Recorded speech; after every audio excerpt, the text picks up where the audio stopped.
एक छोटी सी बाइट है बस, बढ़िया सर। सर विजेंद्र सिंह ने आज बीजेपी ज्वाइन कर ली है। विजेंद्र सिंह विजेंद्र ने सिंह ज्वाइन ने कर भारतीय जनता पार्टी खिलाड़ी ज्वाइन कर ली। इंटरनेशनल खिलाड़ी है जी, उन्होंने आज भाजपा ज्वाइन की है, उसके लिए क्या कहेंगे? देखिए, स्वागत है, क्योंकि भारतीय जनता पार्टी के अंदर बहुत सारे लोग ज्वाइन कर रहे हैं, क्योंकि पार्टी का जो विचार है, पार्टी की जो नीति है और पार्टी का जो नेतृत्व है वो बिल्कुल स्पष्ट है। पार्टी की नीति भी ठीक है, पार्टी का नियत भी ठीक है, पार्टी का नेतृत्व भी ठीक है। अगर दूसरी तरफ हम देखें, कांग्रेस की अगमंडिया गठबंधन की तरफ देखें, उनकी नीयत भी ठीक नहीं है, उनकी नीति भी ठीक नहीं है, उनका नेतृत्व भी ठीक नहीं है, क्योंकि उनकी नीति वो देश के पीछे धकेलने वाली है। नरेंद्र मोदी जी की नीति देश को आगे बढ़ाने वाली है। देश की हमारी प्रधानमंत्री जी की नीयत साफ है, वो देश को प्रथम मानते हैं सर पंच वो देश को प्रथम मानते हैं। कांग्रेस के लोग अपने आप को प्रथम मानते हैं, वो देश को नहीं मानते, वो अपने आप को मानते हैं। हमारा नेतृत्व स्पष्ट है, नरेंद्र मोदी है, और उनके पास नेतृत्व कहीं दिखाई नहीं देता। कौन उनका नेतृत्व होगा? और आज देश समझ चुका है, ये लोग, ये घमंडिया गठबंधन के जो लोग हैं, ये भ्रष्टाचारियों का एक टोला है।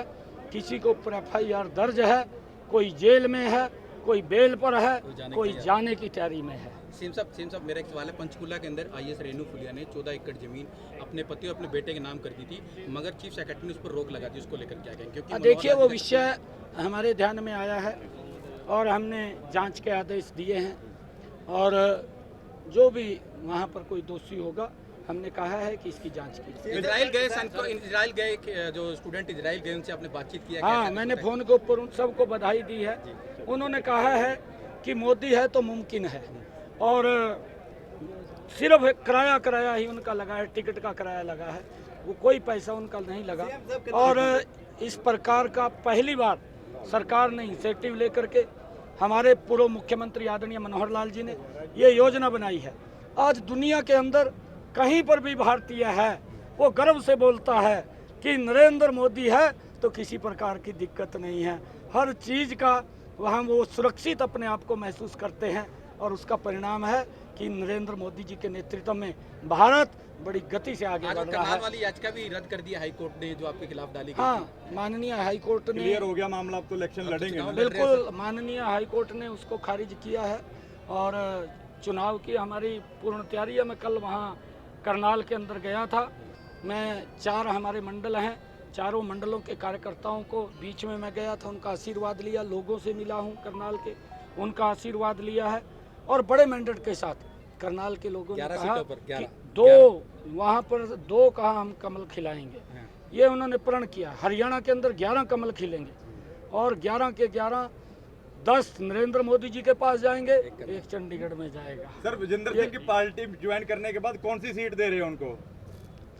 देखिए, क्योंकि सीटें तो हमारे आगे विधानसभा की भी बहुत है, और जो भी हमारा पार्लियामेंट्री बोर्ड तय करता है, और वहाँ से व्यक्ति कौन आता है कौन नहीं आता है, जो पार्लियामेंट्री बोर्ड तय करता है वो निर्णय अंतिम होता है, और उसको लेकर के आगे बढ़ाने का काम करते हैं। विजेंद्र सिंह जी का स्वागत है, और आने वाले समय के अंदर भारतीय जनता पार्टी का जो माहौल बना है, आज हर व्यक्ति में जोश है, हर व्यक्ति में उत्साह है। नरेंद्र मोदी जी की नीतियों के कारण, डबल इंजन सरकार की नीतियों के कारण, कि पहली बार ये लाभ ये लोगों तक पहुंचा है, और उसका परिणाम है कि जब 4 तारीख को रिजल्ट आएंगे, जो 400 पार देश बोल रहा है, 10 की 10 लोकसभा की सीटें। लास्ट सवाल सीम साहब, ये कि ऐसी चर्चा है, विपक्ष कह रहा है कि 4 लोकसभा के जो आपके कैंडिडेट हैं हरियाणा के, वो बदले जा सकते हैं। नंबर 1 पे हिसार और अशोक तंवर, और अम्बाला से मैडम बत्तो कटारिया से बदले जा सकते हैं। कुछ यहाँ प्रदेश अध्यक्ष भी हैं अभी पार्टी के। देखिए, वो सपने देखते रहते हैं, उनकी पहले तो ये नहीं हौसला हो रहा कि हम इस सीट से लड़ लें। एवं पिछली बार तो हुड्डा भी लड़ने के लिए तैयार हो गया था, जब देखा भी नरेंद्र मोदी के सामने टिक नहीं पाया, उसको भी हार देखनी पड़ी, और उसके मन में ये डर है कि अब की बार भी मैं हार देखूंगा, और अब की बार वो बोलता है कि मैं तो चुनाव नहीं लड़ूंगा।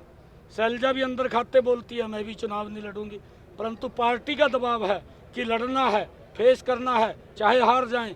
परंतु अगर जिन लोगों ने 55 साल तक इस देश के ऊपर शासन किया, 55 साल के बाद अगर उन्होंने वोट मांगनी पड़ी और गारंटी के ऊपर मांगनी पड़ती है बोर्ड लगा करके कि हमें वोट दो, हम ये काम करेंगे, गारंटी देते हैं, हमें वोट दो, हम वो काम करेंगे, हम गारंटी देते हैं। अब कांग्रेस की गारंटी के ऊपर देश को विश्वास नहीं रहा, एक ही गारंटी के ऊपर विश्वास है, वो नरेंद्र मोदी जी। मोदी जी आ रहे हैं, रोड शो कर रहे हैं मई के अंदर।